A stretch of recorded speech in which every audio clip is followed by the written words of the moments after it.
where you started this conversation, is that you treat the dream as another country. Mm. And it really resonates with me as I see it the same way. And I describe it somewhere as the world of dream, is that it differs from the traditional way of thinking about dreams that is very prevalent in the Western tradition, as the dream as a message from the self or the divine to you as an individual, which implies often the metaphor of someone sending a letter that you need to interpret. Mm. But the dream is not a letter. The Mm. dream is a country that you find yourself in.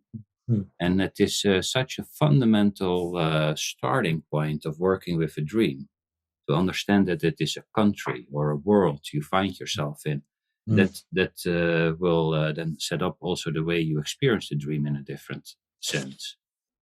And I was wondering if you could say just a little bit more about this, why you think it's so important to know it's a country versus a letter.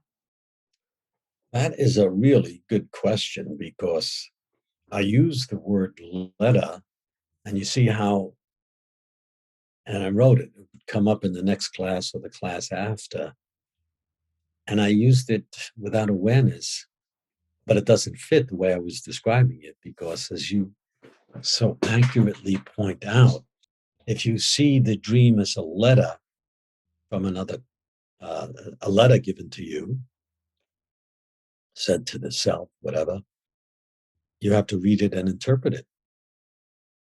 Whereas if it's another country, the image shifts everything, because you have to prepare yourself to cross a border. And it's not about interpretation, it's about having the, I almost use the word courage, and it might be right here, but at least taking the risk of being in a landscape whose language vastly differs from your familiar language, from your mother tongue. So it's sort of like saying, parting from the deep sense of what is most familiar and comforting to you, the image of the mother, our mother tongue. And you have to prepare then to give all of that up and risk yourself and to become a stranger. Not knowing, you have to give up all of that sense of knowing. So I think that's a very important distinction you just raised. Dream is not a letter. So thank you for pointing that out to me. I wrote that and didn't realize I was contradicting myself. But another country. Yeah. Thank you. And then following up on what you say there, another country in which you have an experience. And that is where you lead us back to. Yeah. And I wonder, when you talk about, maybe you'll tell more about it later, but you talk about you have an experience, and there are landscapes and figures that have different experiences.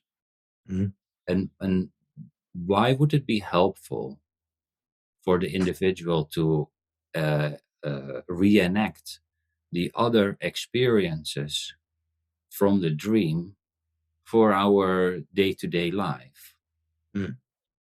Well, that comes up in, I think, at the end of the second or third class, as well as with some, I want to speak to some cautions about using this approach based on my experience of working with it.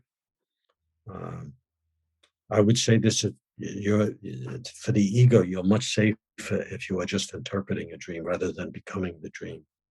But to get to your question, why would one want to do that? And what I want to point out is, if you start with going to another country, then every country is the possibility of possibility, that is, of becoming something more than you are at the moment, of deepening your sense of your identity, of becoming less fixed in one kind of way of being in the world, which oftentimes can become rigid.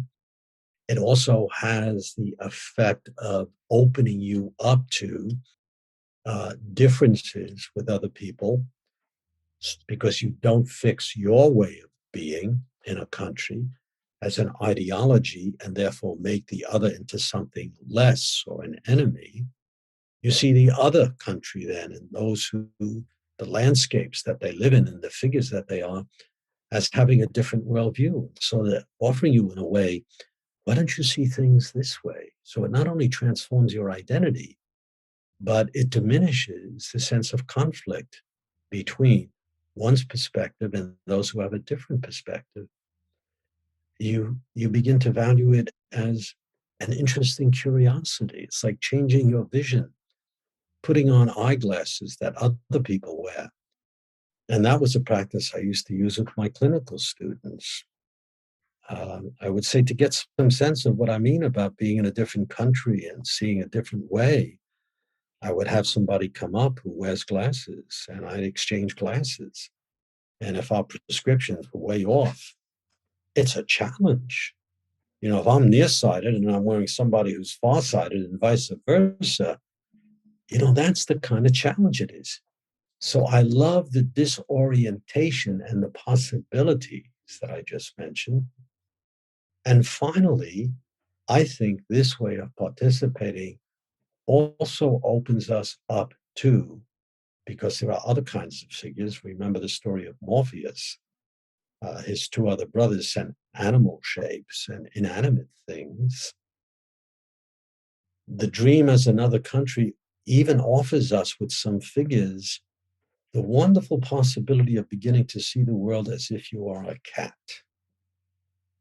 Cat comes in a dream. Well, you could do all the symbolization, and I'm not opposed to that. That comes next. But before you interpret it, let the dream make sense of you. What does it mean? What does it feel like to be a cat? Well, obviously, the cat has its nose closer to the ground than I do. So I have to change my embodiment. Have you ever tried to walk around for 10 minutes like a cat? That's what I'm trying to do.